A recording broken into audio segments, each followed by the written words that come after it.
turn it over to Brandy King.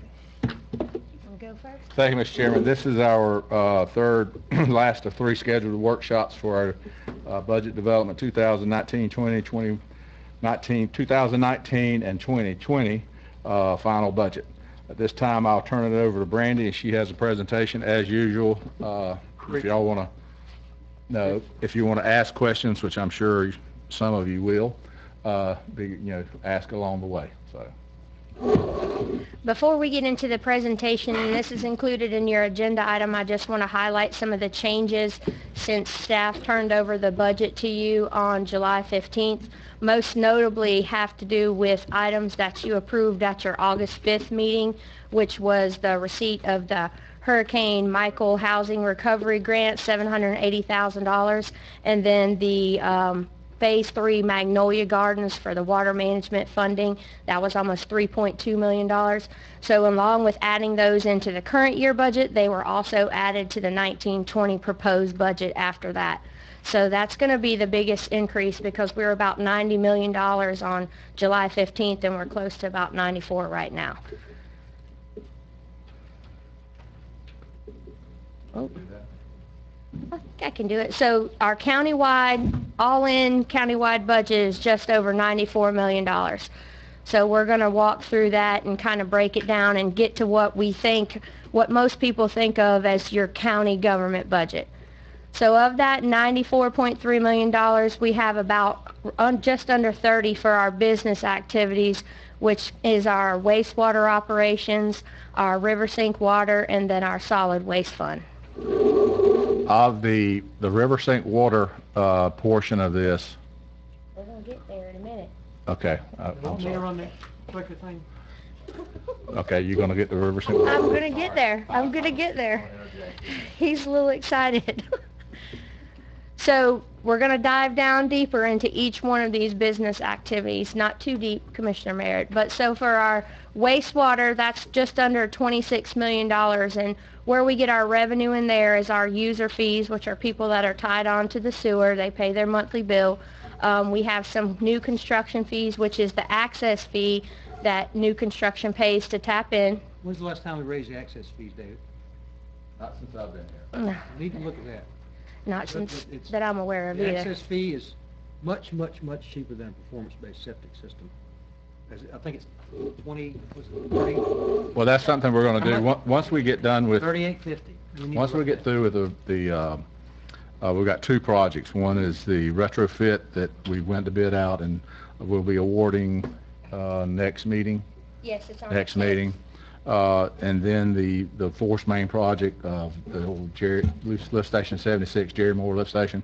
Once those two are done, we'll have gotten our big capital bulk, and then we can do a good calculation. That's going to help pay for our new plant, the next upgrade. Yes. So if we raise $1,000 for each connection, That's it's right. new construction paying it. That's right. On our operating, I'll support that. on our operating in here, about $1.1 million goes to ESG to maintain the collection distribution system and the plant and operate it. We got another 1.1 or so that's used for materials, piping, chemicals, those kind of things, the actual hard parts that they need to keep the system going. And then there is about a $426,000 reserve. So the ESG does not include pumps or any parts in their contract, Correct. right? The county pays for those. They are the labor. Separate maintenance budget, just like there's always been that the county pays. Is it a pass-through or direct? Direct. The bills are issued to Wakulla County and we pay them directly to the vendor. How much has that been running a year? It's another $1 million a year, give or take, depending on, a pump or a wet well or something goes out, a liner. You could be looking at a $60,000 repair, kind of anomaly, but it's expensive. The biggest component of our wastewater operations is going to be our grant funding that comes through mainly the Water Management District and then USDA. The important thing here is that we have to compete for that with other agencies, and if we were not to benefit from this, then somehow we would need to find a way to do all this work that we're doing without those grant funds. So it's a huge portion of the wastewater operating fund, sub-funds, but it's very important because it's allowing us to put in this additional infrastructure, get the septic tanks off the system, and go to a more environmentally friendly system. Also, after the last meeting where there was some discussion within the community about our loan, where we're at as far as our loans are concerned. This is one of the largest ones that we have, but understand, and the public needs to understand this is paid back by the access fee as new customers come on. This isn't a burden to the existing ad valorem taxpayers. This is paid back. That loan is for this plant. It's paid back by new customers, so that's a big difference. Discussion within the community, you mean Facebook, right? Discussion within the community, yes. Nobody at Hardee's is talking about the... And nobody at Hardee's is talking about it, but they did. There was a hefty conversation on Facebook, and but there was a lot of miscommunication out there. But just wanted to let you know, as we go through these things, we will be highlighting that. That's why I know Facebook. Ditto. The next component of our business activities is our river sink water. We do not collect a lot of revenue. We've talked about this. It's kind of landlocked in there within some other systems, so it's about $48,000 a year. The biggest portion of the budget going forward is rolling cash forward for the construction of the new well, which incidentally was due to be completed in September of 2018. So we're going to have some issues to work out with our contractor whenever it gets completed, and then a potential sale. They still haven't finished that thing? No, No. they have not. Telemetry yet. This system, we're nearing a contract with Talcon finally. We're doing our end of collecting all the data. It appears from our initial data, Nanette ran it Friday, that the customers, right now we're just breaking even at best on this system. And to make any money at it, which it should, we would have to increase the rates. In fact, if we had to go in and redo pay for the blasting of the inside of the tank, this would be in serious red. We're looking to sell it to Talcon, and according to the rate schedule that Nanette put together as part of our due diligence, that the actual customers, it will be cheaper it will be cheaper right out of the chute to go to Talcon. They're going to just tie it to their existing system. Yeah, no, they're just going to operate it, and eventually they'll tie it to their system. But they have differential operating pressures they'll have to overcome. So that is, hopefully that'll be coming to you guys at the last meeting in September, the 1st of October for the contract. And you're selling that whole piece of property too? Yep, whole enchilada. There was rumors of a solar farm going there or something? Yep. On Facebook? Nope. Hardee's. People's mouths. All right, That'll be right across the road from me. I'll have to look at it. the last component of our business activities is going to be our solid waste fund, and that's where our annual assessment of 196 is collected, and then we use that to pay for Waste Pro. There's a little bit of revenue collected there from commercial charges. We're working with them to get some detailed backup on who exactly they're collecting from and how much they're collecting. There's You're going to drive me crazy. There's also some interest earned in there, some transfers, some cash forward. We do collect some grant funds from DEP. We use those for our monitoring of our landfills. We're required to monitor them long term. We use that grant fund for that. And then there's occasional maintenance at the landfill itself, the scale house, the buildings out there, very little bit that's also used out of our solid waste fund. The other portion of the equation of where the active conversation was, this was another area where we had to borrow money right at $1 million to pay to close the landfill. The Class 3 landfill. The Class 3 landfill. Class 1 was already closed. Class 1 was closed, Class 3. This funding, the payback that loan stays in this just like in wastewater. Solid waste fund pays for itself. The dollars that everyone pays on their the fee that is every year, a portion of that goes towards this. So everyone is paying for that. It's not part of our ad valorem taxes. It's enterprise. It's an enterprise fund. It's capitalized. Eventually, this loan will go away, but it's paid by the end users of the system. Now, this would be a good time to ask, too, the landfill road. I asked you about getting that thing repaved. When we're going to pave that whenever we resurface MLK. And any idea when that's going to be? It hasn't made the 5-year plan yet. But that doesn't mean anything. Can't mobilize somebody that's in the area. How long is the road? Quarter of a mile? and apparently it's pretty bad, and if we wait 5 years, it may end up like... Well, I know, Bridges. we're gonna see. We'll see what we got going on. So what's the status of getting Live Oak Island on sewer? We have any plans for that? We will be submitting we're restructuring our Restore Act dollars now. I've added that to it. We're just working with everything, trying to make it where everything will work, and we're gonna bring it back to you guys. That's Talcum. That'll be added into it, but we'll have to buy a Talcum system to do that. Environmental wastewater. And I'm waiting for that revised number. I've asked them to revise their Do we number. really want to buy a wastewater collection system? That's a discussion for a different day. That's a Restore Act. That's a Restore Act. Restore Act thing. Yeah. So now that we've eliminated our business activities, we're down to just under $65 million. So now we're going to talk about our different construction activities that we have. We have our capital projects funds, this is pretty insignificant, $105,000. Impact fees, we got about $62,000 left. Our 1 cent sales tax funds, What category are most of those in? they're library, and I'm going to tell you that exactly in a minute. Library, corrections, and then there's 2 tiny little pots of road that are left. I'm going to tell you exactly what that is in just a second. 1 cent sales tax funds, about $6.3 million, and then our road paving grant funds. Is that 6.3 reoccurring every year? Is that 1 year? Not necessarily. It is all dependent on spending each year. So that 6.3 is all in budget. It includes reserves. It includes cash forwards. That could possibly go down a little bit once we get into the beginning of 1920 and we have some good actuals for where we're going to end this year. I'll reevaluate those cash estimates and drop them down to match what we actually have. But at this point in the year, we'd rather make sure we have plenty of capacity and not under budget in these funds. We want to maximize them to be able to spend them. So that's why we do that. Same thing with the road paving grants.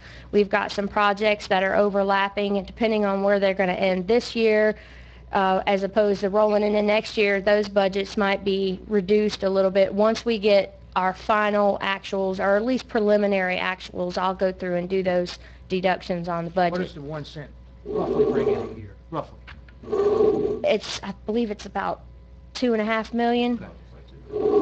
Understand that part of that, a big bulk of that 6.3 will come out of the road fund. First of next year, we'll have a couple of big projects that we'll have. Spring Creek lane, putting additional lanes in, new lighting, potentially Rose Street and Sop Choppy to add on to the paving at Smith Creek, finishing up Wakulla Gardens Phase 2, and then putting the paving in Phase 2B in Wakulla Gardens. Any plans for turn lanes at the middle school and elementary school there on Spring Creek? That we're looking at that we're studying that. In fact, they ordered the traffic count the other day. That's, we Yeah. talked about that for a long time. So and we've got that project and a roundabout project we're going to be looking at. So that a big bulk of that will be taken up.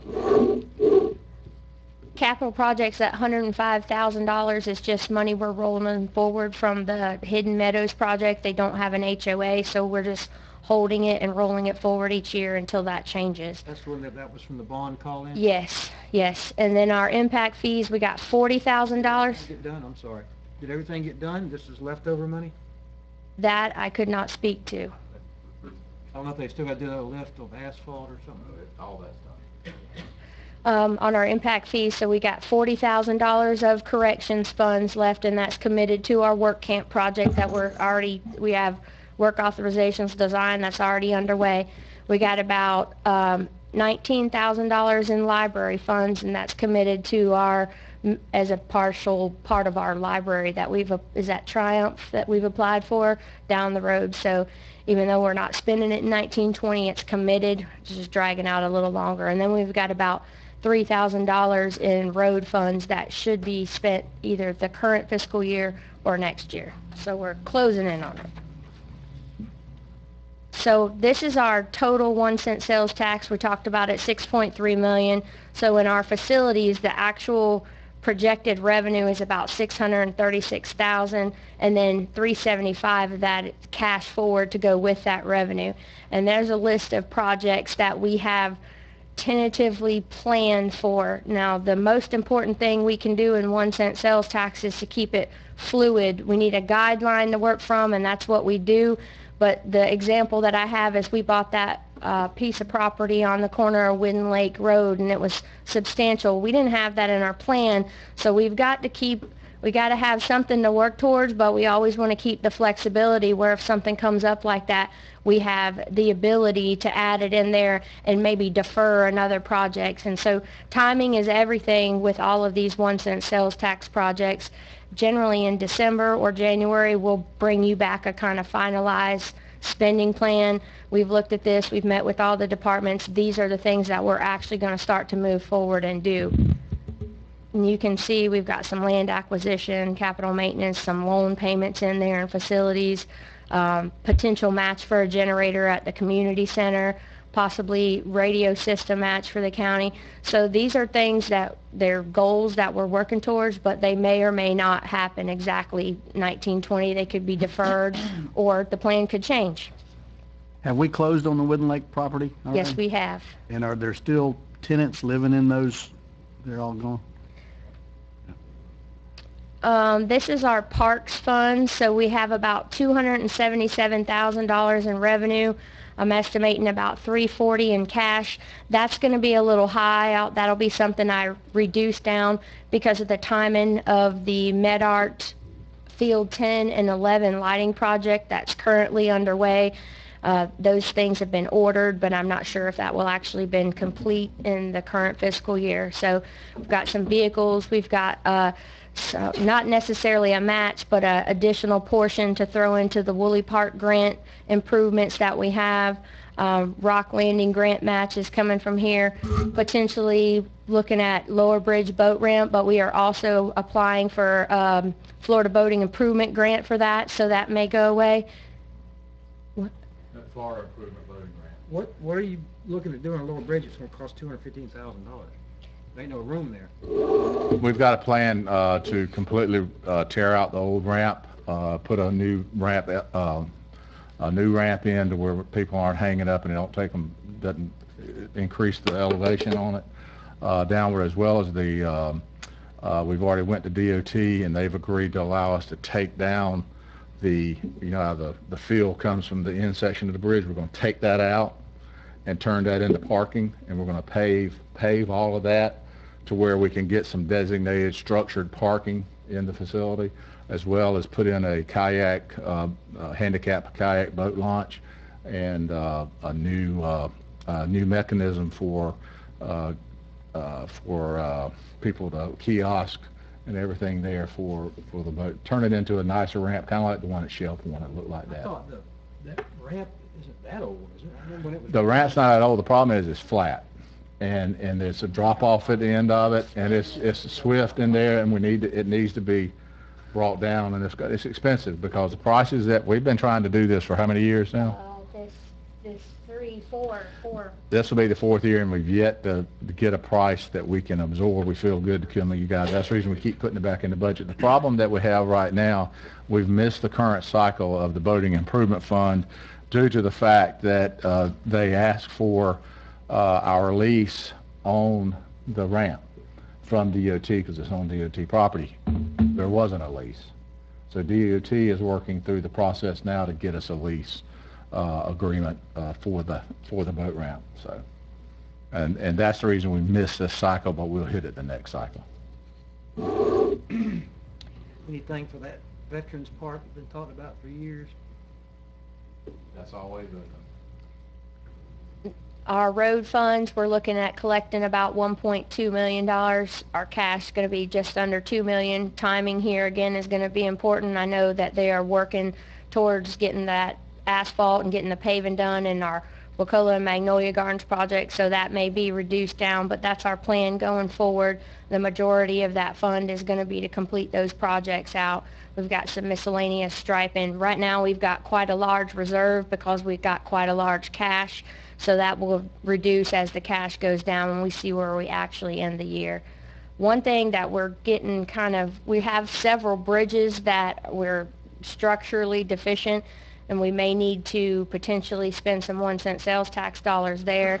We've been told by DOT that we can bundle them and apply for a SCOP and scrap project in the future, but if they're not in the 5-year plan, that's possibly, 6 or 7 years, and I think that we're going to have some that are going to pop up that we can't wait to repair. Sometimes DOT will step in and assist us, but you cannot be guaranteed of that, so. Stop Chopper River Bridge, for example, is pretty bad. Is Wildwood Drive up for repaving this year? That's one of the projects I would say is gonna flow into next year, into the next fiscal year. That's one that'll hit. It's in the engineering phase right now. I really want to look at that turn lane, those two schools. Yep, and we're looking at that. It'll make a big difference for people. In fact, I met at Wildwood Drive, Mike and myself, we met the engineers on Wildwood Drive and discussed a lot of issues in there. We're actually going to look at widening Wildwood Drive. Do a sidewalk there? And put a sidewalk in, force main to the school, sidewalk, all that stuff. And I'm talking about the other schools. I know what you're talking about. Force main, get that off that private Get off that. system. Thanks, Frank. In public safety, we're looking to collect just over $600,000. Right now, we have a large cash forward in here as well, $875. That's again due to the timing of our fire rescue vehicles that have already been approved by the board and have been ordered. So we don't know whether they're going to fall in the current fiscal year or whether they're going to fall next fiscal year. So you're going to see that some of those things are budgeted. We got our foot in both years. We're budgeting in both places to make sure we have that budget capacity. So if it doesn't come in this year like we think, we got it budgeted in next year. So anything that was ordered this year and doesn't come in time to close out the fiscal year, then it won't get spent. It just goes forward next year. On the Wakulla County Sheriff's Office vehicles, is that the total? No, I thought some was going to be taken out of excess jail bed revenue. That's what's coming out of just 1-cent sales tax. They typically are just under $300,000 a year with vehicle replacements, so the balance of that $300,000 is going to come from the jail bed revenue. And so that 58.5 is just going to be what public safety 1-cent Pretty important contributes. point, guys. They finally reached fund balance. Now that excess jail bed revenue that Jared is making is used to offset money that we would have had to pay 1-cent sales tax with. So. Yes. Been a long road to reach that fund balance. Yep, they're there. Yeah. Also, as a part of this, you'll see probably at the next meeting be a contract to go ahead and design for design work on the Pete's building. Palace. That's the reason Pete's here. He's tired of working out of tents, so we're going to be doing the design work on on his maintenance facility, which is much needed, and then we'll see what we can afford and figure out how to do that. But a lot of that will come from Jail bed revenue. jail bed revenue. Yes. That's a lot of money we can not spend over there and use elsewhere. That's right. Our remainder of our construction activities is our road paving grants, and they're itemized up there. We're close to bidding out the construction on Andrew Hargret. Some of these are just design only. If they're a lower number, typically it's just a design project, and then what we'll do is submit the plans to DOT. They'll review the plans, and then they'll fund it 2 years from now. So they've changed a little bit of the way that they're funding these projects, so there's a delay in some of them. Springs Road, is that the one that we were trying to trade them? This is the north part. No, yes, and That's design only. we ended up needing to defer that because we had to steal some money from that project for Smith Creek because it came so much, the current phase of Smith Creek. And so you'll see that $1.6 million for Wakulla Springs Road is probably going to come down, and then Smith Creek is going to increase, and those are two of the changes that I have that we'll talk about at the first budget hearing on September 10th. I didn't want to make any further changes until we got through what had already happened. So We're going to try to widen Wakulla Springs out, maybe add some turn lanes, because that is a major thoroughfare. it does allow for design changes if it's deemed necessary by the engineer, they'll submit it, and as long as we can do the project within the budget that DOT allows, that's not a problem. What we are hearing from DOT though is just ask for what you really need, not to try to design some super max highway if you don't necessarily. So we're keeping that in mind because they're really looking at that when they're funding these If projects. we wanted to, we could supplement it with 1 cent sales tax money too, right? Yes, we could. That'd be the time to put in turn lanes. And actually, when we award Smith Creek, which I think is at the, no, not Smith Creek. Which one did we just do, Natalie? What was that we did bids for last week? Great. Smith Creek? Okay. That's got an alternate on it for Rose Street and Sop Choppy, and Sop Choppy is going to pay for some of the decorative things, but we're going to use 1 cent sales tax for that, so. Also, to let you Talking know, about turn lanes on, On Wakulla Springs Highway, you know, you got Old Shell Point Road is right there, I think. Right. 12 Court. right, All those other ones, County Line Road.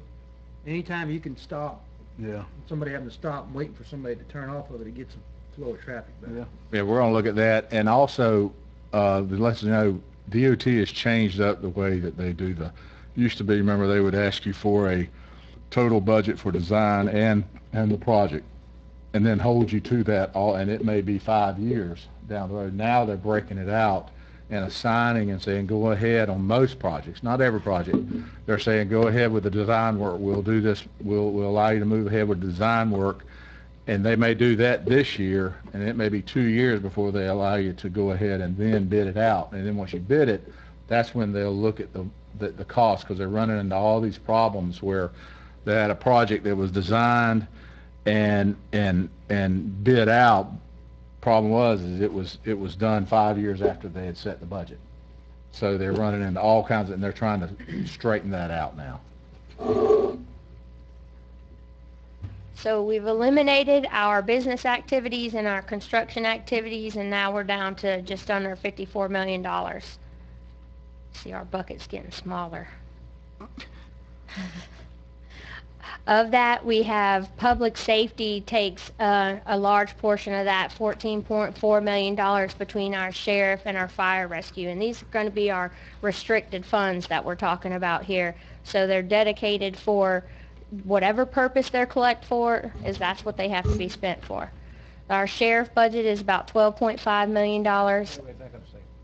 Whatever they're collected, what do you mean? If they're collected like your MSBU, Right. it can only be used on fire protection services. Only We revenue can't, source, right? we can't spend it, well, we could put general fund at it, and we could use 1 cent sales tax for capital, which we do, but you can only spend what you collect from the MSBU assessment on fire protection activities. Yeah. That's a very small part of that 12.5 million.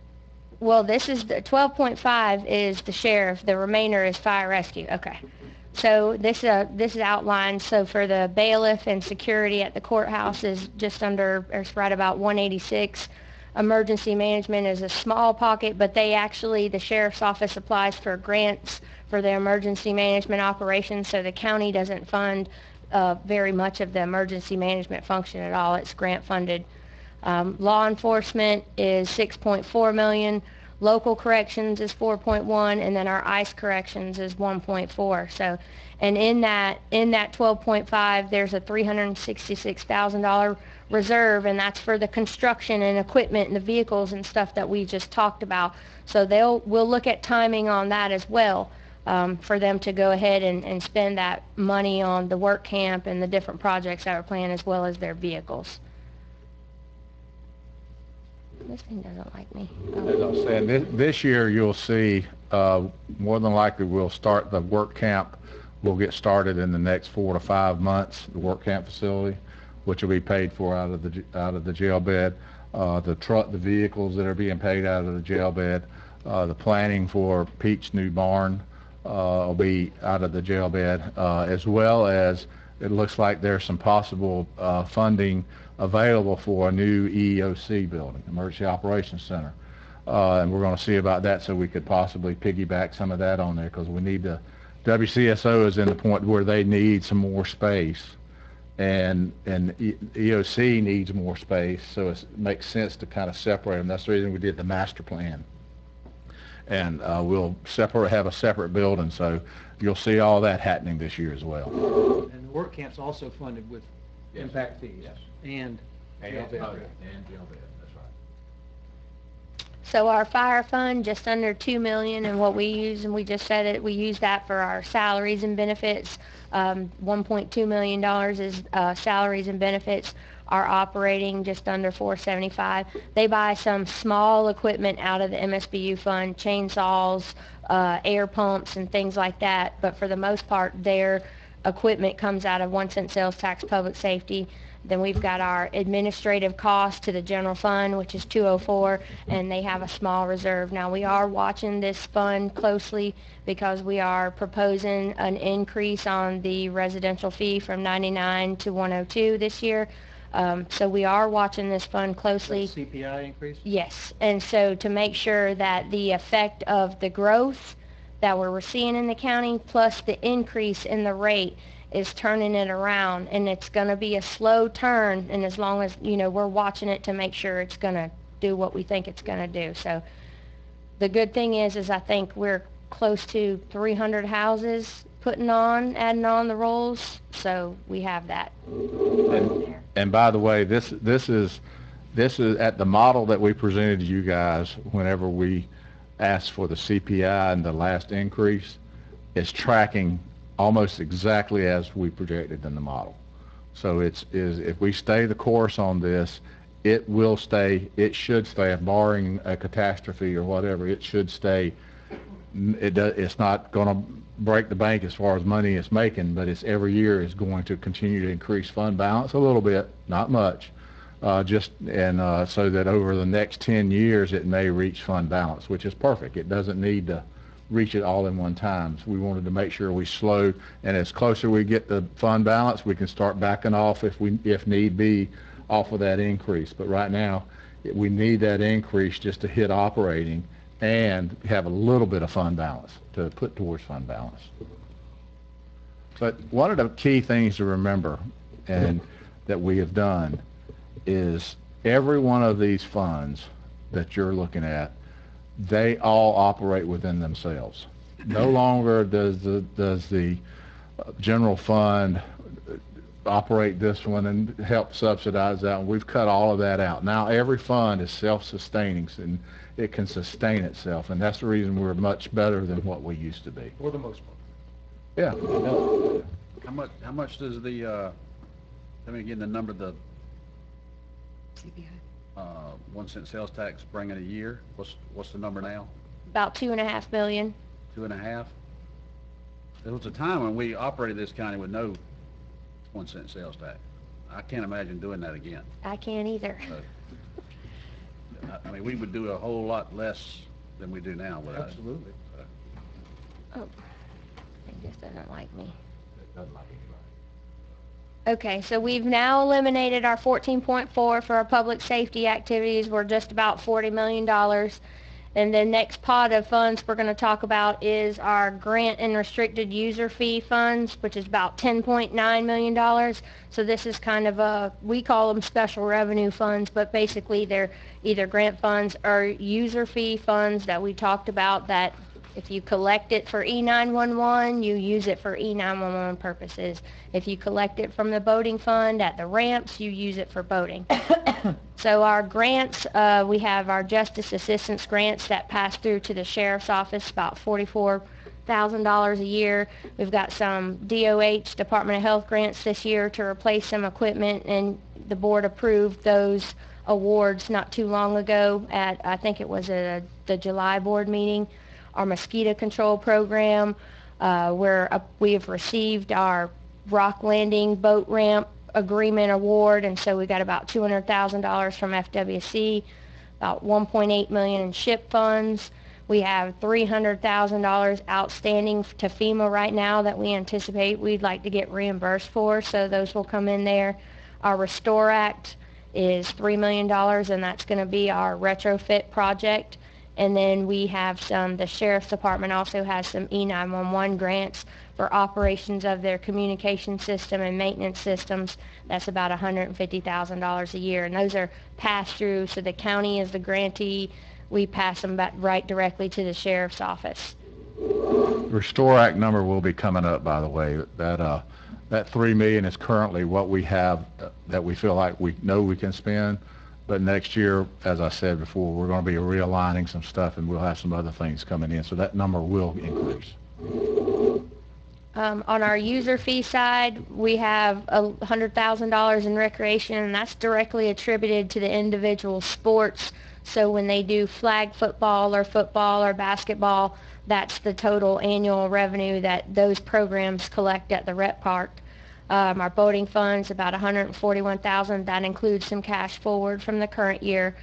We have some restricted various court funds and fines that are collected in the clerk's office, restricted for education of law enforcement and domestic violence. Each different fund relates back to a statute.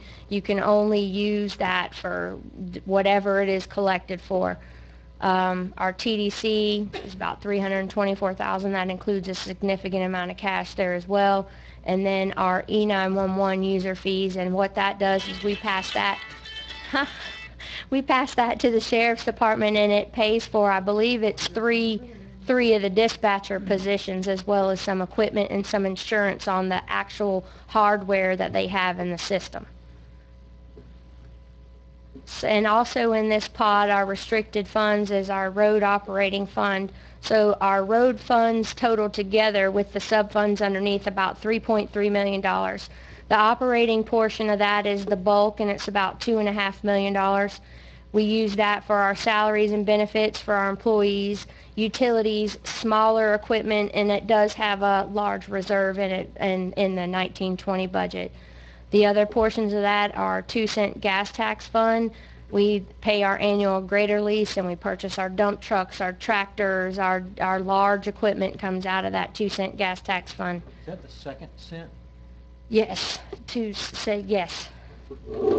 Probably one of the better moves we've made, and you guys made as a board, is approving us to take back Road and Bridge.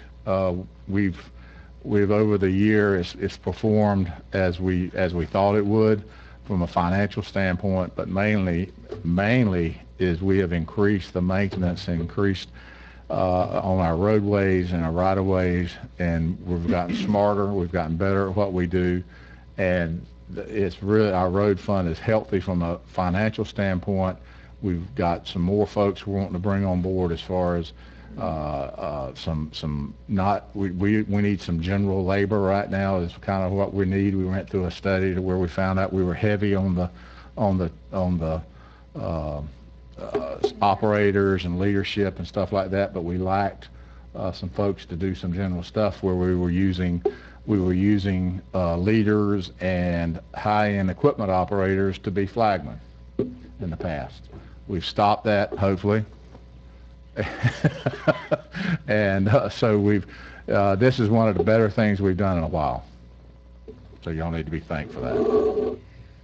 The balance of the road fund is the special assessments, and that was Northwoods, Tupelo Ridge, and Brook Forest. That's almost gone away. I think this is the final year of the assessment, so that will go away. The loans paid off, that's just the remainder to be collected.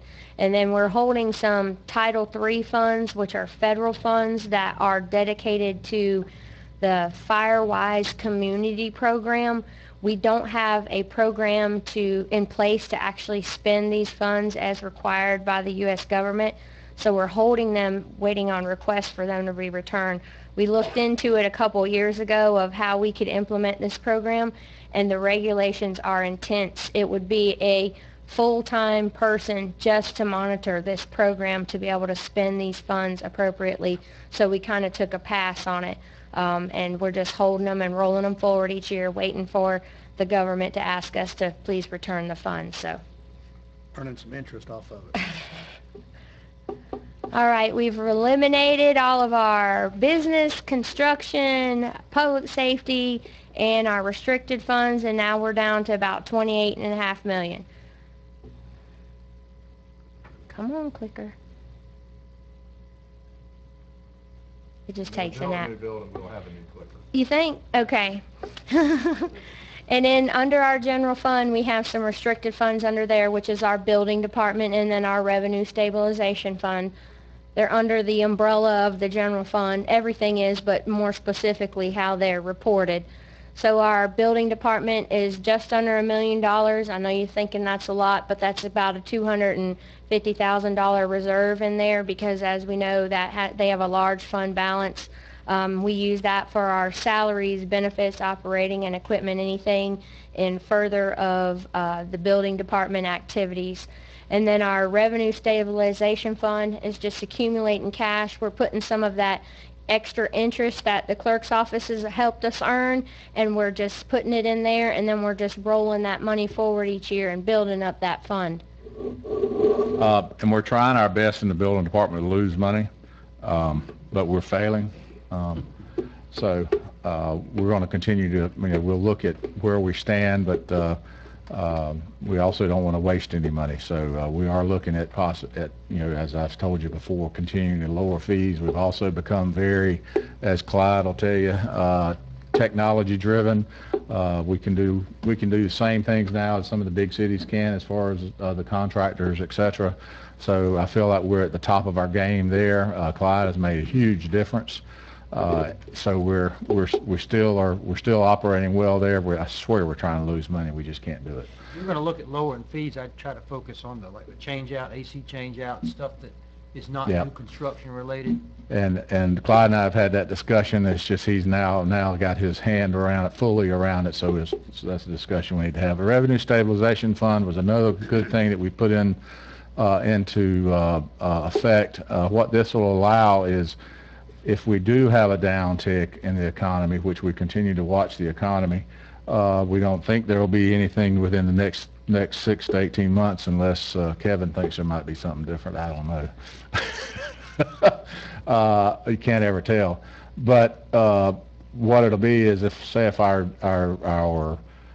fire fund or solid waste come, this is where, like, the actual dollars we pull from the fire fund last year that needed some support, that's where we pulled it from, and now the fire fund is paying back the revenue stabilization. So it's set up to be that cushion for us so that we don't have to pull it and increase our ad valorem taxes.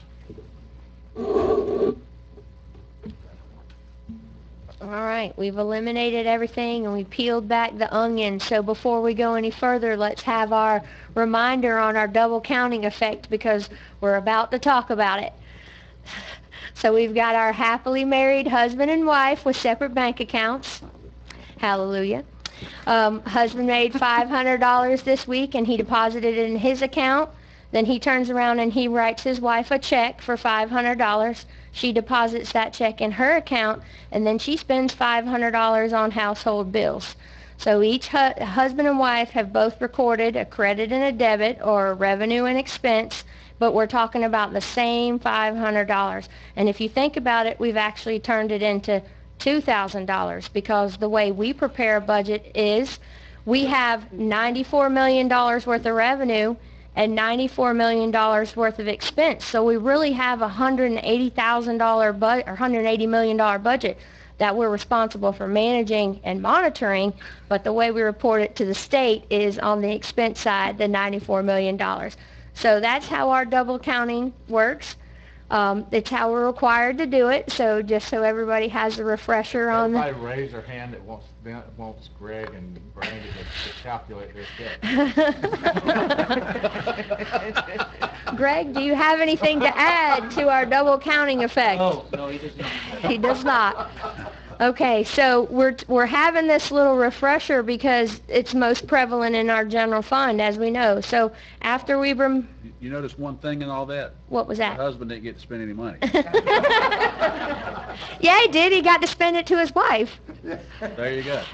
Okay, so we talked about our $94 million. We removed our business activities, we removed our construction activities, our public safety, and then our restricted funds, and we were down at $27 million. When we eliminate that double counting effect, we're down to $11 million. And I think that this is what most people think about when they think about their county budget. So really, the functions of the BOCC, and we do have $1 million reserve in the proposed budget, really your departments are costing $10 million in the general fund. It's adding $1 million to the reserve we have. It's adding $1 million to the reserve, and it's also a contingency. Litigation is a huge factor for us right now, and it allows us, we don't want to spend it, but it allows us a budget capacity buffer in the event that we have a large settlement we don't anticipate. So it's protection, but the goal is not to spend it if we can help it. Put it in reserve. Yes, put it back to reserve. So we basically... It's not, we're not adding to reserve, we're just pulling it out to be able to utilize it. Well, if you... Put it in a reserve. So basically that leaves us with about $10 million, and that has all the flexibility used for any government function with a public purpose. At the end of this budget year, we have $5 million in reserve. If everything is rosy, next year will we have 6? Are you talking about fund balance, or are you talking about reserve? Because if we don't... Hold on. No. What we're doing, if this year we have $5 million in reserve, we don't, but if we had $5 million in reserve, all we're doing is taking $1 million of that and putting it into the budget as a contingency. That's right, as cash forward in case we need it. Then if we don't need it, it goes back. Okay. Are we putting any general fund? Every year after the end of it, every year there's a little bit that we put back. Every year is different. Because we're at fund balance basically, right? So We're at fund balance. We're at fund balance, but we're maintaining at fund balance right now. So we are down to the point where we have our $10 million roughly to be used for all of our government functions. And with that, I hate this thing. So that's the commissioners, that's our community development and planning, our administration offices, our collections, facility and fleet management, a large portion of our EMS department, our health and human services, so like our Medicaid requirement, all those things, animal services, and probation. So these are your basic core services that you're providing your citizens with this $10 million, along with these amenity services as well. So our library, it is funded through a state aid grant as well. It's about a little over $100,000 a year contribution from the state. But the general fund cost is right around $350,000 a year. Then our extension services, our parks and recreation, so that's just the regular maintenance and the staff that's needed to operate the rec park, and then clean the facilities, maintain the facilities, Azalea Park and all of those. And then our veteran services has been included in the budget as well, even though the position's not filled. So with your $10 million, that's what you're providing basically to your citizens. In your bucket, where is Mr. Buddy at? Mr. Buddy is a constitutional officer, so he's in your double counting effect. He requests funding from the board. We budget it in the general fund as a transfer out, and then it goes directly to his fund. Constitutionals are covered in the doubling effect. Yes. Clerk, Buddy, Brad.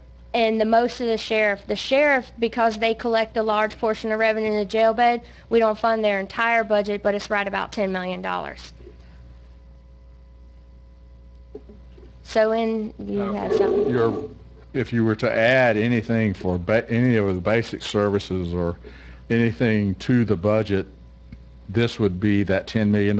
This is where it would hit. If we added anything that wasn't anything to do with sewer, water, roads, anything like that, any other, that's where it would come out of, that $10 million. So the proposed countywide budget, as we talked about, it does include, and it's in this, most of it is in the $2 million. If it's the road department or our fire rescue guys, they're in a different fund, but it has been included to have a 2% COLA for employees. Across the board, absorption of the CHP increase by the Board of County Commissioners has been included as well.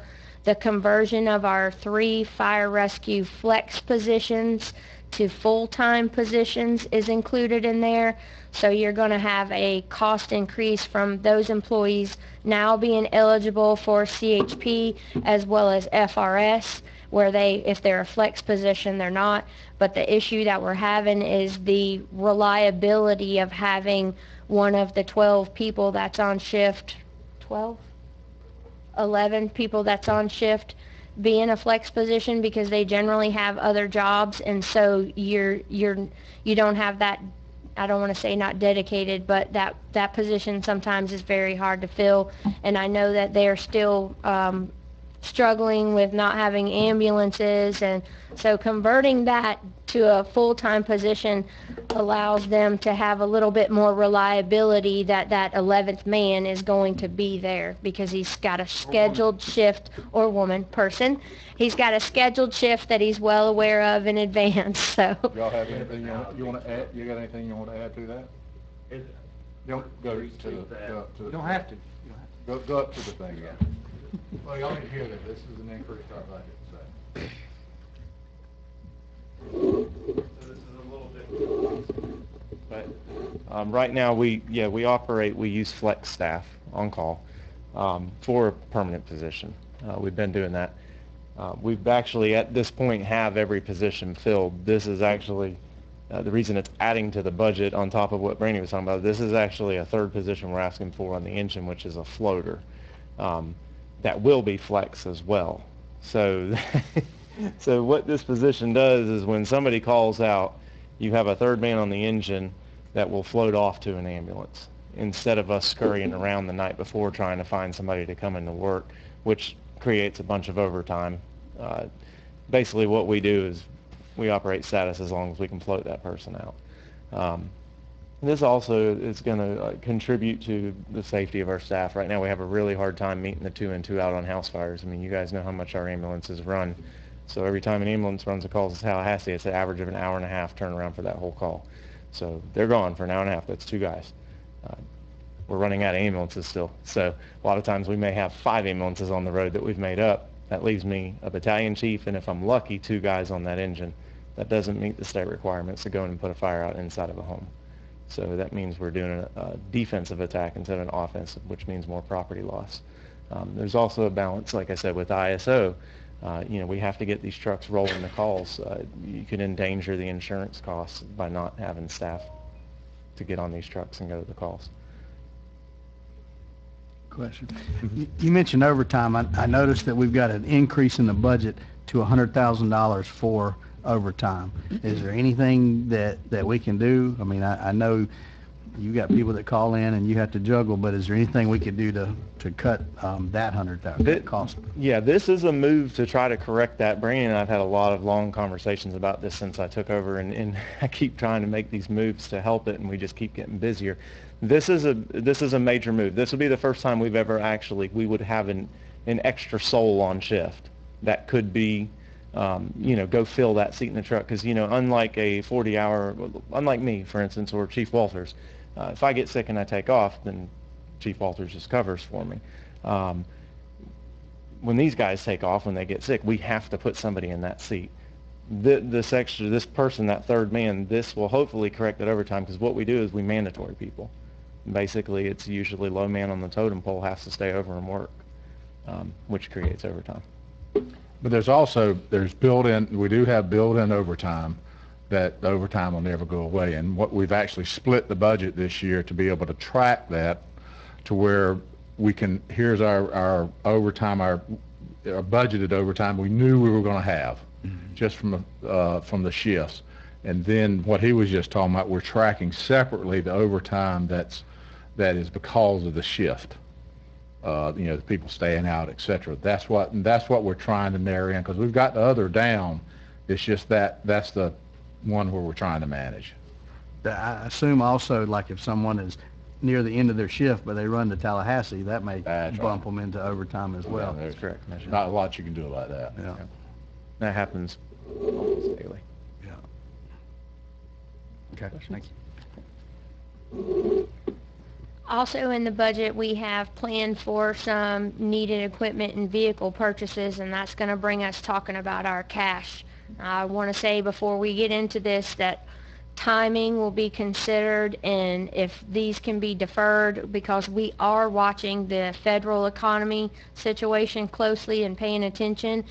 One of the things that I do believe we are going to be required to do in 1920 is replacement of our phone system. It's no longer supported, the software and the updates and upgrades of the system, the hardware. Well, the software isn't either. Not software and hardware. Oh, yeah, both of them. So we're going to have, and we've received some quotes on that so far, just looking for pricing, is about $155,000, and that will include the BOCC, the planning department, building department, the constitutionals next to us, property appraiser, supervisor of election, possibly the clerk's office as well. So it's a huge package, but we're running out of options with our phone service. So I think you're going to see that that's something that's going to come back to you definitely for sure in 1920. The other things that we have, You can take the phone out of my office if that'll save you money. well, and don't be surprised if you go in there one day and it's gone, because that's basically what we're doing, is robbing handsets from other places and wherever. Never use it. We took Ralph's phone and took it off. We've still got some desktops, computers that are still on Windows 7, which were also not being supported, so those potentially could need to be replaced. We've got some medical vehicle and equipment stuff in the general fund. That's about 87 and some change, $1,000 there. We've got a wage contingency of 125. What that allows us to do is if we have any FMLA people during the year and we need to hire some temporary help, or we lose somebody and we need to make any changes in order to just keep operating. So, and if you think about on a $10 million budget, it's a pretty small contingency on wages, but it just allows that flexibility. If you have to make an operational change during the year, you have a little bit of a buffer to do it. And then we're about $99,000 on recurring costs if we spend all and do all of these things. Obviously, we're not planning on spending the 125. Some of those could be deferred towards the end of the year, towards the end of 1920, so that we don't spend that cash in the middle of the year. So we're going to watch and plan for those things as best as we can, but I wanted to make sure you understood what the cash forward in the budget already is, because as David said, anything that we add into the budget from here going forward until final approval will have to be cash. So you're taking $516,000 out of reserve, Possibly if we do all of those things next in year. addition to the Me. million earlier that you're hopeful to not use. Yep. How much is that, worst case scenario, what's that going to leave our reserve at? That would put us down to somewhere in the neighborhood of 2.4. If you used all that, if you spend all of that, Target, about 3.7, 3.8, so we'd be right back where we started. and we'd be right back if we So started. that's assuming you spend $1 million you're pulling over in cash. Right. As a reserve. But we are definitely spending $516,000. Not definitely, because we just talked about that wage contingency we don't expect to spend. That 99 recurring, I mean, that's a small, I mean, you would like to think we get to the end of the year and have $99,000 worth of capacity left. So there's things up there that necessarily won't get spent, or it'll be timing deferred to the end of the year once we see how revenues come in throughout the year. Nothing, I mean, the phone system, for example, couldn't be paid for with 1 cent sales tax? Possibly, but if you look at our 1 cent sales tax program, it's pretty intense too. The only place that would be appropriate would be our facilities fund, and so we've got debt service in there that's committed, so it could possibly moved around, but we needed to make sure that we had the capacity for it to be done somewhere, and so that's why it's in the general fund right now. So basically, if we just get out of the bag, if we add money for EDC, that money's coming out of reserve. It would come, yes, we would have to bring more cash forward to fund it. And that's the reason we took it out, because we took another position out, our risk management Yes. position. We took that out because of this. Now, I also understand, does this include the monitoring for the sheriff, old sheriff's jail, this right here? Yes, it does. Realize, hopefully, maybe one day, that spending $100,000, this will stop, one day. Well, obviously, this is not sustainable in the long So, term. No, no, it's no, not. no, no, and that's the reason we watch this. This is, if you'll notice, last year, we didn't have hardly any. This year, we have to spend some money this year. What is our typical, that, when we budget, what, 99% of the estimate, or what is it, 95? So what is that 5% typically gonna be? She could Tell you off the top of my head. We'd have to look at it, but a lot of times we'll put back around 100 to 125,000 or 150,000 Because of that 5%? every year. Yeah, and we put back, we've done a good job of keeping that. We were really going strong. Remember, we had to bring it back and adjust, then we adjusted, and now it's going on the pace of the model that we set forward. We're pacing about where we need to be. And that's the reason we've put off the phone system now for 2 years. Now we've got the cash, we can go ahead and move and spend that. Windows upgrade, we have to do that. In fact, we're looking at getting some additional insurance on top of what Fact said they're going to be adjusting this year because of the ransomware. I'm assuming if we went to the rollback rate, that lost revenue would also come That out of would reserve. grow considerably. That number, that Yeah. cash number would grow considerably. And realize- $400,000. Are there any upside in the budget where you foresee that we're not gonna spend what's your budget? You sandbagged a little bit for? No, we really don't. The only sandbag we have, just to let you know, is that wage contingency. That's the only area that we have that's a little bit of an area where we can play with. But other than that, I mean, it doesn't make any sense to sandbag. Costs are what they are, and that's how you get in trouble. You know, we've been really good at making sure and correcting things, because one of the problems is before, simplify it down, whenever the electric budget would run out in the department, they'd say, okay, let's pay it now, let's pay it out of telephone. That doesn't do you any good, because we didn't know what our costs were. We've got that down now to where we can do it, we can budget. We actually budget 5 years in advance, and our budgeting is really streamlined because we don't have that fluff in there. If you look at our year-end budget and you look at the year-end financials, you'll see there is not fluff in any of that stuff. So The fluff that we have in our countywide budget is going to be in our construction activities and our business activities, like we talked about, from not knowing where a project that's going on this year is going to end, exactly how much. If it's a grant fund and it's $2 million, are we going to spend all $2 million this year? Or we've spent $1 now, that's what I know, so that's what I go off. So I've got $2 million this year and $1 million next year, and that $1 million may come off and deduct, but that's in our countywide budget. That's really where you have the fluff, if you want to say that. I don't like that word one bit, though. Sandbag. Huh?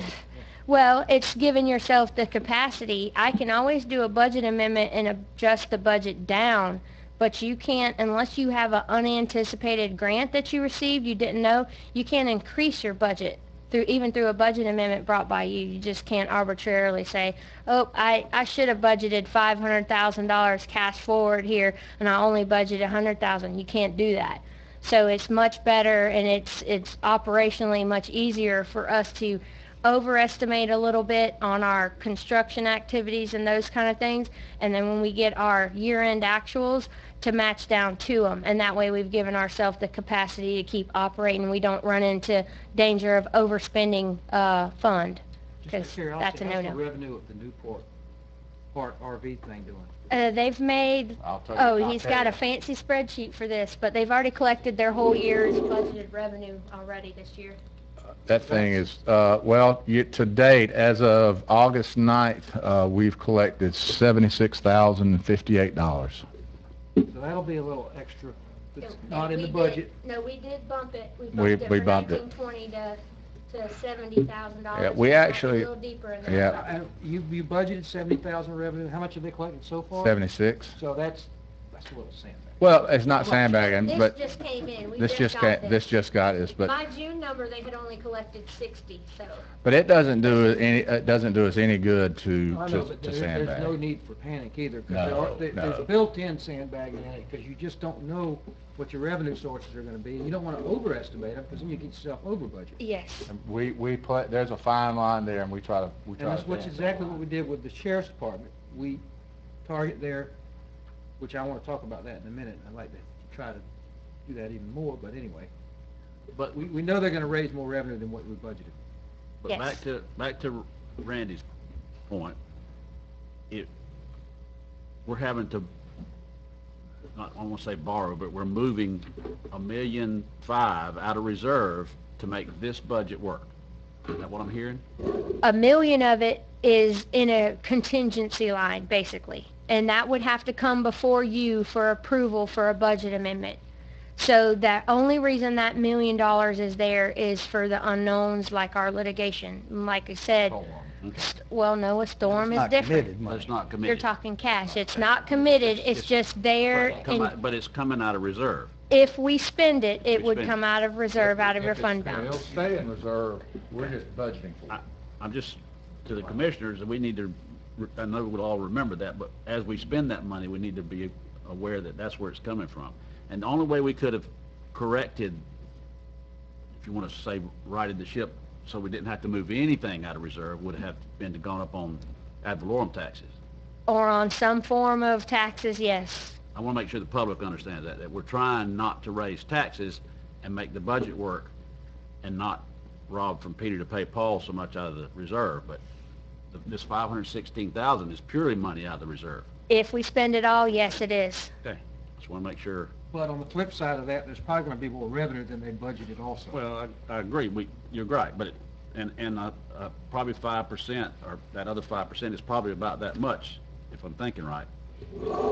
Also, just understand, we calculate each year, as, like I said, that phone system, we were putting that off. We kept putting it off until we were able to absorb that. So we're watching this stuff like next year. Hopefully, all we'll have is the 99,000 plus the 100,000 wage contingency.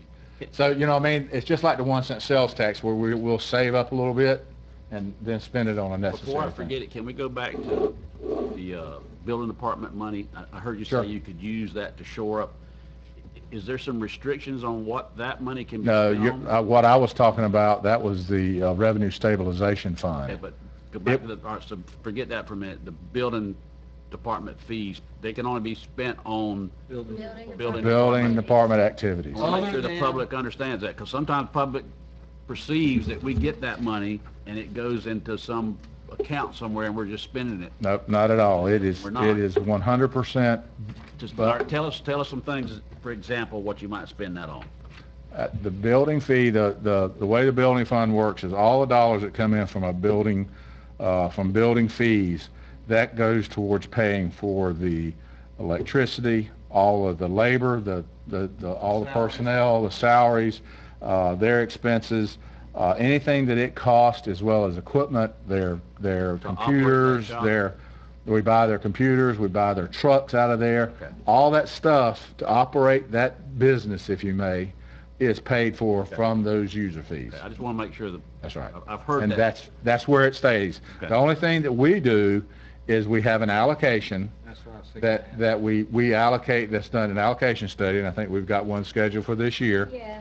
An allocation to where, for what it costs us to manage each department or each fund, we have an allocation, and that's the only other thing that comes out of the building fund is not directly on the building fund. Pays like Debbie's salary, David's salary for That's right. overhead. That's right. And I don't know. That portion. what Percentage. A portion, that's right, a percentage based upon percentage, each one. A prorated portion. And that's not set by us. That is, we hire an expert to do that, a consultant that is qualified to do it, and he comes in and does that, and Greg looks at it and all that That stuff. was the last So- time it was done, updated. It was updated off of September 30, 2016 financials, and that's why I've requested him to come in when we have final September 30, 2019, because this is the first year with the road department, also the first year with the larger portion of the wastewater plant with ESG out there and running the 7-day a week, 16 hours a day. So we've had some major changes in this current fiscal year, and so I've reached out to him, and he's going to do another allocation based on the current year finals. How did you figure the allocation for the road department then if we had no historical, if you That's never right. It had was one? based off of the consultant's recommendation. But now we got real data that we can use. Well, you were always going to want to use a consultant. What he has is like a proprietary system, and he he takes all of our financials, and he gets all those documents, and he reviews them. He asks, how many employees, how much square footage is this this facility and all that. He gathers all this data, plugs it into a little number cruncher, and it spits back with a, okay, so your road department should be paying your general fund $240,000. Your building department should be paying $120,000. And when you look at it, you can kind of see a close correlation to what the budget, the operating budget is to the allocation. It doesn't line up one for one, but you can see the method to the madness once he provides you back the report. And so we're always going to want to use a consultant so we have that hands-off approach, and it's not David or I determining that the road department owes the general fund $240,000. It's a third party that's came in and reviewed the documents we have available and come to that determination. It's defensible. It's And defensible. when it comes down to it, it's defensible. If we do it, it's not. Because there have been building department employees that have wanted to challenge it. Yes, and that's the reason that's one of the many reasons, but it's the right thing to do. It's defensible, it's third party. We don't advise one way or the other. He goes in and he or she goes in and does what you said, spits it out, and it is what it is. I was hoping we'd be able to chew down the sheriff's department funding gap we have, but that looks like that's not gonna happen. That's not gonna happen. We can, but I invited Jan and the sheriff, so. It would come out of reserve, though. It would have to come out of reserve, which continually repeats itself. The good thing about where we are today is the sheriff's department they're at fund balance, so therefore it's a problem, but it's not as nearly as bad as we first came on board. We're no longer sitting with a threat of completely having to shut the government down if ICE was to go away. So would it be a problem if ICE went away? Yes. Would we survive? Yes. Can we overcome it? When I met with Jared, and Yeah. we are funding reoccurring costs with theoretically non-reoccurring revenue, but we got enough reserve, and I told them if ICE went away, we'd all just have to sit all departments down and figure out how we It's $7,000. it's one thing to have a $2.5 million problem versus a $700,000 We can problem. cut 700. So between all of us, we could take care of that, because the good thing about this budget is we're not under reserving and we're not over reserving and we're not cushioning stuff. This budget and the budgets we've done, we're not parking the people's money and by over reserving. That's just as bad as under reserving. And so what we're doing, and that's the reason we have actual budget. Our budgets we just showed you our hand. Our ace in the hole is at 125,000. That's all we have. And everything else is actual expenses and if you'll see it at the end of the year, and you look at year over year, we budget actual. We go back through there and what are we going to be doing different this year? And we'll tighten where we need to tighten. We'll loosen where we need to loosen. But Well, to Ralph's point too, if Louis budgeted 100,000 for overtime and bringing these people in saves that overtime money, then we'll get that money back. well, and we have done that. How many times we said that, Louis? We've probably tried 5, 6 different mechanisms like this to try to lower that number, and we're better. We're a lot better than what we were. I think that number was keep almost going up. $200,000. It was almost $200,000, and now we're down to 100. Yeah, we were 70-some last year, I think. That's right. So we whittle on that. And another big thing is the income that we've done better is the income through our EMC, which Nanette and Marvin have worked on. And this year the MC should come, we'll hit budget at 1.2. Hopefully, if she's That's back the there. collection side? Collection side, which is down a little bit, but we figured out some stuff. Is that true, Janet? But we found there were some issues. An insurance company went out of business that was here, and that some of that got diverted over. So they're still trying to find out where all those dollars are. So anyway, we're looking at all those issues. But at the end of the day, between all that, we've done a really good job on the EMS side of trying to bring that nut down, as well as increase our revenues and control costs in a very uncontrollable environment there. And if we're gonna do EDC, now's the time to talk about it. But if we could, before we get into that, I'd like to dig a little more into the building department budget. So you mentioned earlier that you're having a hard time burning through the surplus, and that's a great problem to have. That's probably one of the healthiest budgets that Yes, that we have. Yeah. But I just wanted to point out so the public knows, our fund balance requires us to have a surplus of about 149,000. We currently have 557,000, so we're 408,000 above where we need to be. So we're healthy, 3.72 times what our policy requires, and that's after burning through about $115,000 for last year. So it dropped down. We started last year at 673. Now we're down to 557,000 for the fund balance. Right.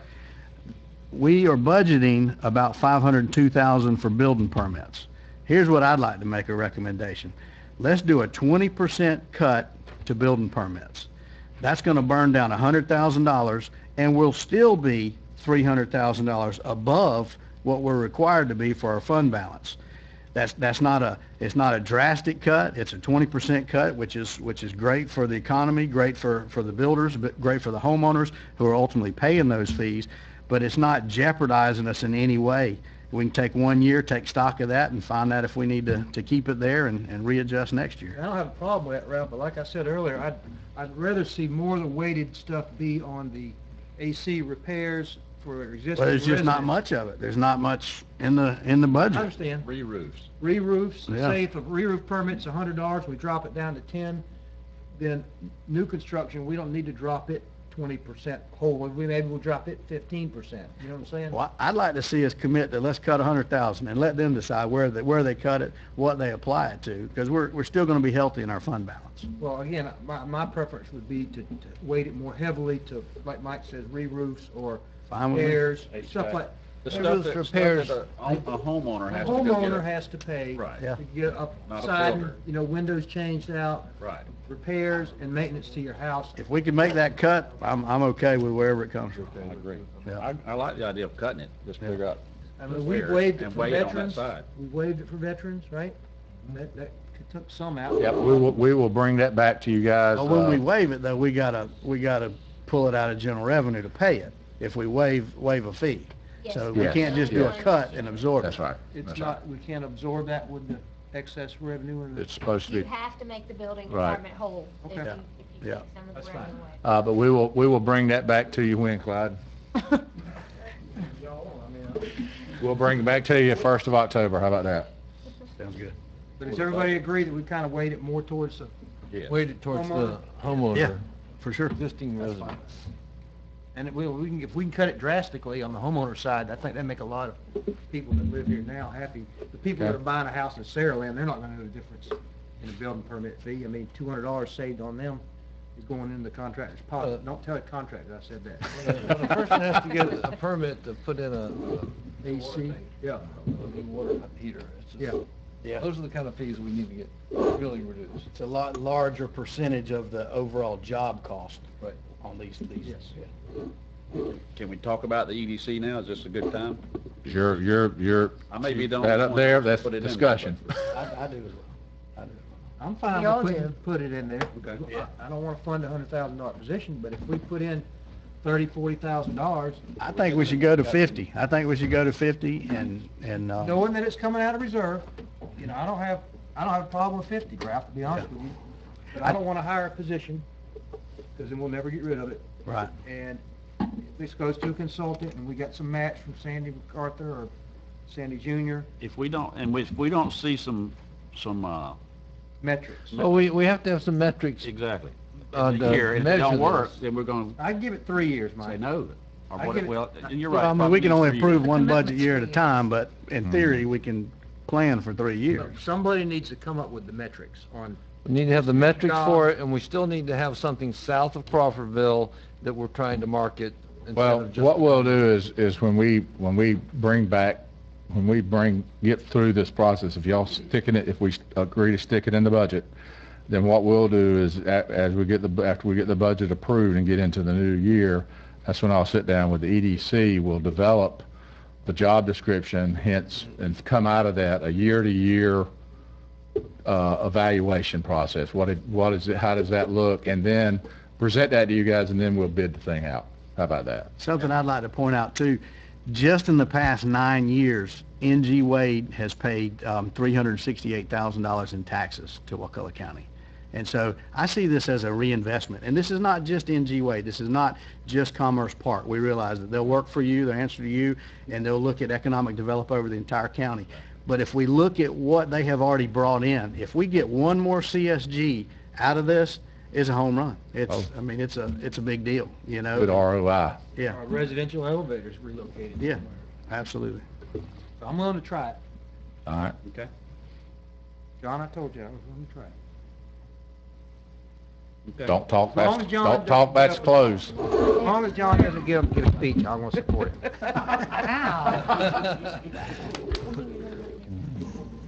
Do we have any?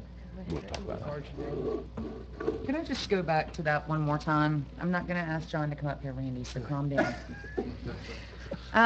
The $50,000 is going to be our responsibility out of our budget.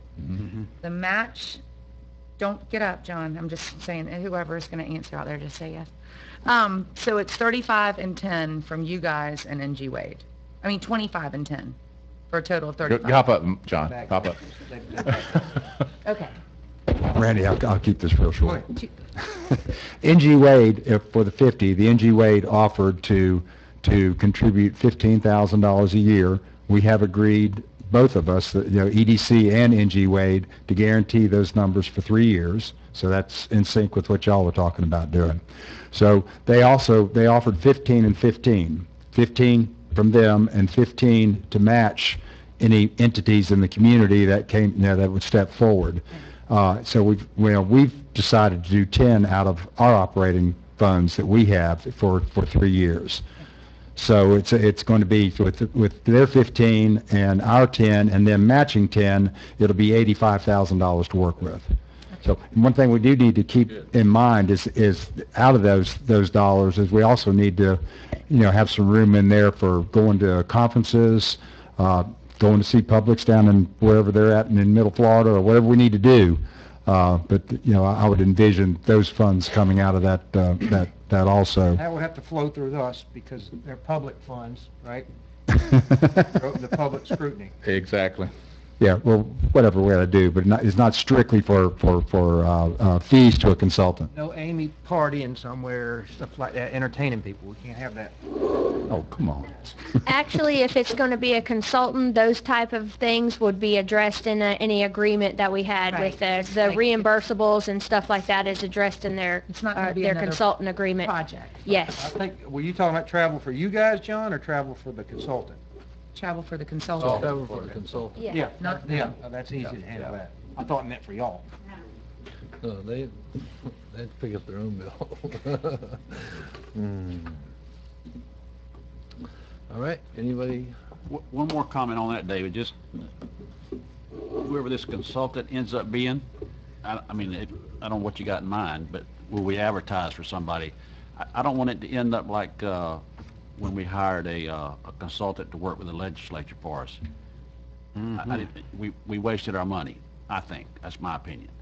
And I just don't want it, I want it to be somebody who is going to be responsible, answer to you on a daily basis, and we, again, have a matrix, some way to figure out how return for our dollar. I It's not just agree a pig in a 100%, poke, yes. so to speak, so. Agree with that. And That's- hopefully there's some standard for this return on investment that we can analyze. Oh. It's not gonna be a dollar for dollar, I don't Right. think, but it's gonna be, An how much does a outcome. position pay? How many positions are there? Whatever, are they in the Well, county? And I think y'all know that, we'll, between our staff here, we will call a spade really quick. Good. So you don't have to worry about that. Okay. And that person may also be chasing down grants. There may be other benefits other than. We don't want to limit what they're doing. Right. We just want to know. No. But, we got to make sure we get the right person, the right fit for Wakulla County and not just another, Consultant. not just another job and, we're a small piece of their pie. You know what I mean? Yeah. There's going to be interesting getting this person in here, to say It's the going to be least. challenging. What's that? It's going to be challenging. Yes, yes. There's people out there that do it, though. But that's okay. We face challenges every day. A few questions, Chuck, if you're trying to wrap up. That's what y'all pay us Go for. right ahead. Okay. I got just some line item type questions about the budget itself. I know we receive payment in lieu of taxes from the federal government for land that's off the tax roll. Do we receive any revenue sharing from the state for state forest land? What I'm looking for specifically is this new purchase of the feral properties, 700 and some acres? You know, that's going to be a big benefit to Wakulla Springs, but that's what I thought. In fact, we have to pay the state. For the fire. Or we have to pay them a fire tax for the land that they acquire. Okay. And all the land they have, we have to pay them an MSBU-like Because fee. the state forestry State department forest- will show up and fight the fire if it's, is that what We're you're? paying for their fire department. Okay. So it actually is the opposite. Even though the It state- cost us, when that feral property cost us money. Even though the state bought the property, excuse me, Yeah. we have to pay the state Yes. to fight the fire. Yes, we don't get anything back from the state. And we're losing about $3,000 a year in tax revenue that we're That's right. collecting today. That's right.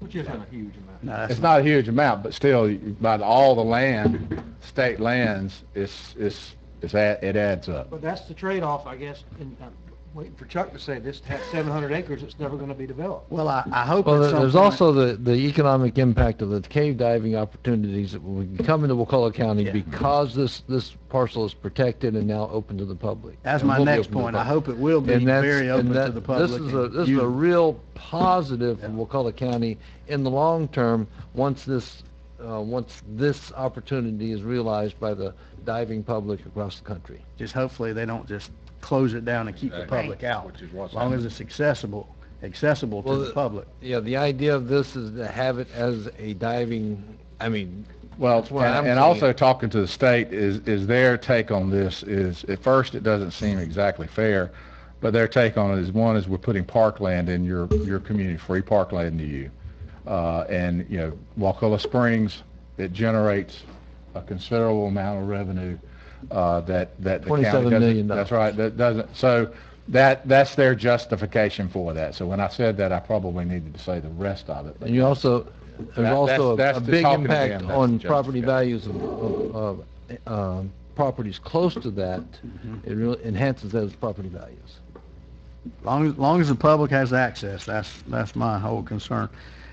Let's see, next, if we can go to the general administration budget, we've got a budget item in there of a 100% increase for health insurance from $20,000 to $40,000. That's the new benefit that we have for people. If they get their annual physical, then they'll get a $125 reimbursement.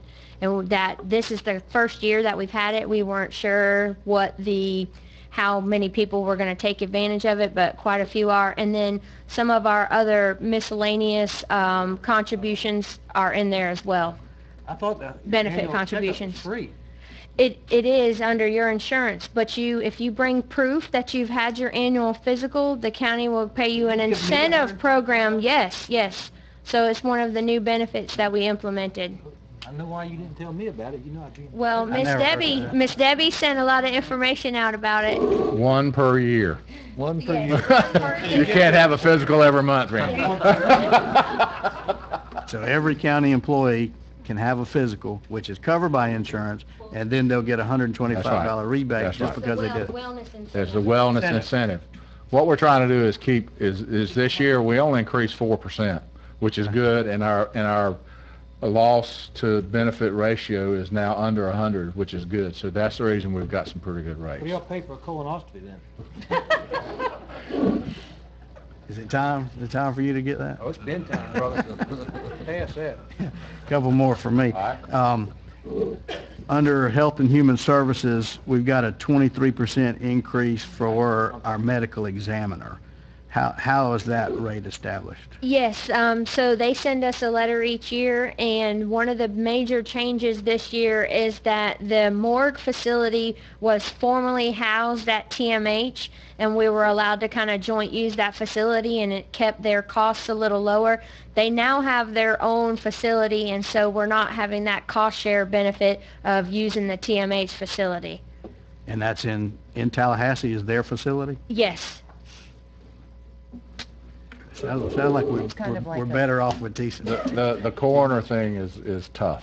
Yeah. Well, and that's one of those things that's mandated on us and we're kind of stuck with, and so they just send us a letter that says, hey, we're doing this and glad you're gonna be paying us to do it, What is the kind of budget thing. amount this year, Ralph?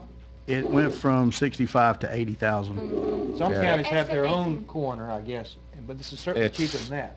Well, this is the office of the medical examiner, so these are the things that the county is required to pay autopsy expense on, and there's certain types of deaths that we are required. And so they've estimated basically about a 7% increase in the overall cost of the different services, just because of the new facility and losing that benefit of cost sharing with These TMH. would be indigent people mostly. Indigent people, suspicious deaths, there's a list in statute of the different things the county's responsible for. Homicide, all that. Yeah. Paid for out of that. County pays for all that, and that's not budgeted in law enforcement then. No, that's a county requirement. Okay. Under emergency medical services, in the current year, we don't have anything budgeted for professional services. In the proposed budget, we've got 225,000. That has been revised, and that's part of what's in the agenda item, that in the line items that change. When we were talking about those 3 new positions, we kind of just put that in there as a filler until we could get our information gathered and figure out exactly where those costs were going to fall on those line items. So when the budget comes back, that'll be more Yes. in salary or hourly or Yes, overtime Yes. flex? and I can send you an updated Sandbag. page for that tomorrow if you like. Okay. No, it's still in there, it's just been allocated where it properly goes. That was kind of a last It's a minute thing. preliminary sandbag. I didn't say that word. He said it. I just got you behaving and now he's gonna start. Okay, what's that? Let's see. We've covered some of this already. I don't remember in prior budget years us being so short on our fund balance policy for property appraiser and tax collector. But we've got a pretty big deficit under our fund balance. Is that, am I wrong? I don't remember us being that far below before. We have been in the constitutional officers, because of their autonomy, they basically request a budget, and for the most part, and because, especially with the property appraiser, because DOR approves his as well, but we look at what we transferred them the prior year, and then we usually have a 2 to 5% increase in what the board funds, and if they're asking for anything over and above that, they either have to use their cash or the board has to fund it. So it's kind of every year it's a decision whether can you throw another 10% over last year's budget to the property appraiser, or can you give them 5 and make them use their cash. So because they kind of have the autonomy to ask for that budget, and most of the time follow along with what the BOCC does as far as fund balance.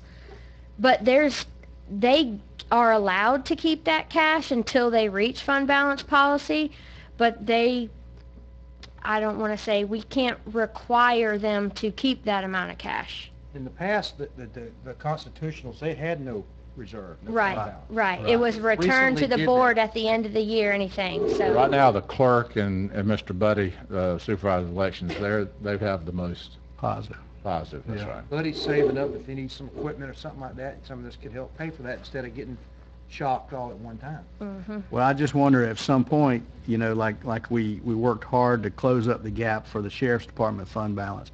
At some point, as everything is more comfortable, we might need to do the same in those 2 funds as well. That way we stabilize the, General fund. Right. So the way the fund balance policy was written is those constitutionals, other than the sheriff, weren't required to have that fund balance. right. They're permitted to have up to 25%. And the only way to get there is to return money at the end of the year. So if you never return money, you'll never increase that fund balance. Right. It's not being funded by the board in a direct way, it's indirectly by excess revenue. And it came up, I think, mainly from Donnie, he's grumbling, if they save money in their department, Yep. why don't we just gotta Blow give it it out. back to you? Oh, that was a long debate, and what we did is set it up, you save the money, you keep the money up to a certain point, up to 25%. then it's yours to manage. But at we that can point. get it if we need it. But we could go and get it, and naturally, the general fund. It's does the that. taxpayers' money. Right. It's not Buddy's money. That's It can right. be moved around. That's right. One last question for me. Under the FEMA grant, we've got a line item for maintenance and repair, an expense for $301,450. What is that for? What that is everything, everything that we have billed to this segregated fund for Hurricane Michael. Okay. So this is what we anticipate filing to FEMA for reimbursement on. We should get that back at some We point. should get As soon it as back. we get it back, then that's going to increase. Yes, our- and that's why you'll see that the budget for next year matches our expenses for the current year, because we're not going to get more than we spent, and Lord willing, we'll get what we spent, but we have to submit that reimbursement package. Maybe in a couple of years. Maybe, one day. Maybe. That's all I have. Thank you. One of the things also that we're doing, that you'll be seeing, we're in the process of doing a couple of revisions. Not long, I was told you we're doing the public safety study. We're doing a park study right now on the boat ramps, et cetera.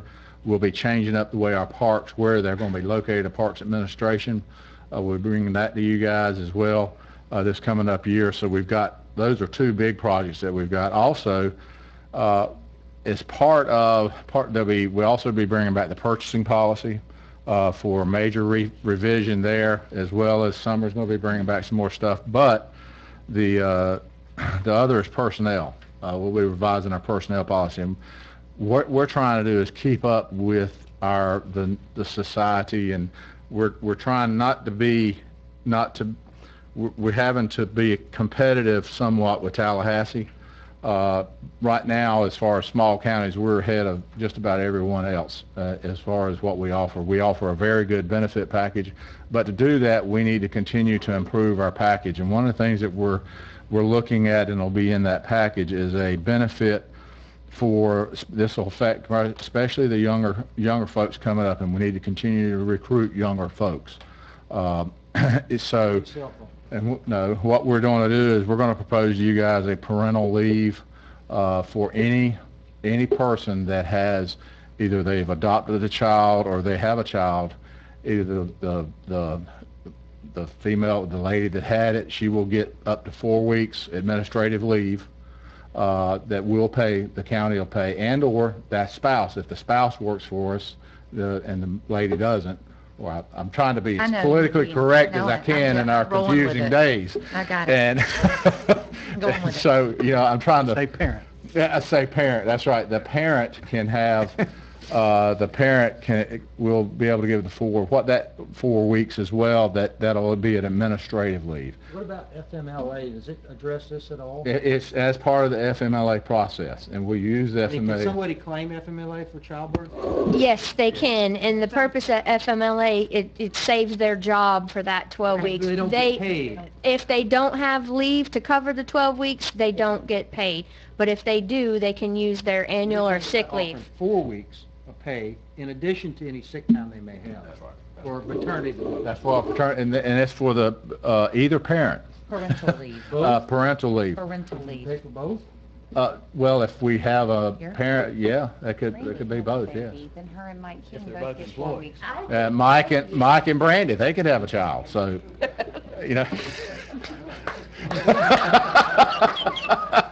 There's your incentive right there. You're gonna get to do this. So can they stagger their 4 weeks and not take it at the same time? They would have to do that, and also they would be banned from a physical that year as well. She could theoretically have a baby every year. So anyway, that's just one of the small things that we're looking at all of our policies, because we have to keep track with the millennials. As bad as I hate to say it, we have to. And what we're trying to do is keep track with that and keep up. And right now, our program, our benefits program, way outmatch anyone else in the county government. Don't exclude older fellas. Some I know sitting over there just had And a few years we ago. compete with Tallahassee, and we're starting to pull more and more people from Leon County. So it's that live in Wakulla County that actually see now that we have a better benefits package, or at least as good, and we're getting it. So we have a solid recruitment 3 tool. or 4 years ago, you could have took 4 weeks off, right? That's right. That ain't no more. All right, thank you, Randy. I Thank you. appreciate that one. Yes, sir. I really Anything else? I think we're good. Okay. The quicker we get Citizens? them to be No quiet, the citizens? better off. All right. Any citizens? Any citizens, Patty? Anybody want to talk? Doesn't look like it. Thank you, John. John, don't Don't want talk past the close, Oh, Andy. poor. All right, we're stand adjourned. Thank you. You got what you want, no need to talk about it.